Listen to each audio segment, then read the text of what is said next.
There's been a lot in the news lately about the High Court ruling where a British parent won his case regarding him taking his daughter out of school during term time to go on holiday.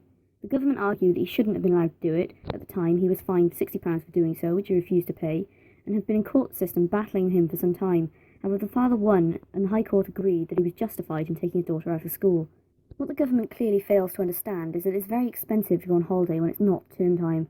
Holiday companies make a massive profit from raising the prices during half-terms and summer holidays, as they know full well this is the largest chunk of time that families get to spend together when their children are not in school. So they bleed parents for all they have so they can go back to their depressing jobs penniless after the holes in order to save for the next time. When I was a child, it wasn't nearly as dangerous for parents to take their children out of school to go on holiday. I distinctly remember being annoyed that I missed the Year 3 class photo as I was on holiday. These days, however, parents are threatened with legal action, fines and even prison time if they dare to take their children out of school to go on holiday. It is indeed very expensive to go on holiday even within the UK during school holidays. It's also very crowded at resorts that are particularly popular destinations, so it really is quite appealing to take children out during school time, if only to save some money. The current government doesn't agree. They claim that even a single day missed at school will basically turn your child into a dribbling moron. They'll never get good grades, they'll leave school with no qualifications, die penniless alone and probably at the age of 19, in an alleyway covered in cat shit. What also plays into this is a piece of news that has resurfaced from last year where a minister called Nick Gibb said on Radio 4 that children aren't allowed to take time off school even if the child is grieving after a funeral, presumably before too, because absence affects grades. The exact quote was, "They are not allowed to take an extended holiday on the back of that funeral." An extended fucking holiday on the back of a funeral. Seriously, what the fuck, Nick Gibb? What the actual fucking fuck? An extended holiday makes it sound like your dead fucking relative is a fucking cakewalk. Oh, Nana died, that's sad, but hey, road trip. I got to go to the funeral, say my last goodbyes through choked up tears and throw dirt in a coffin, but hey, extended holiday on the back of a funeral. Thanks, Nana.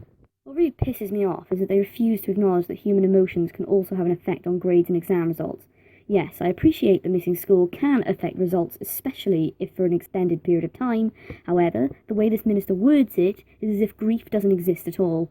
My grandmother died when I was in the early years of high school. She died at night in hospital and we learned of her death that night, the night before a school day. I was fucking devastated, and I didn't go to school the next day because of this, and guess what? I'm not an idiot because I missed school for a couple of days. This happened in the first years of high school. I went on to do my GCSEs and A-levels, and guess what? I did alright. I was the average British teenager. Having a couple of days off school because I was grief-stricken, and then having to attend a funeral in England didn't cause me to go so far off the rails I started snorting my homework instead of studying. Honestly, if I had been forced to go to school that next day after I found out, I think my work would have suffered more. I didn't take a fucking holiday, as the minister claims. This attitude is sickeningly poisonous and spectacularly misguided at the least. It demonises emotions and makes it out like grief doesn't really affect children at all, which is incredibly unfair. This plays partially into the terrible way the government has previously dealt with mental health.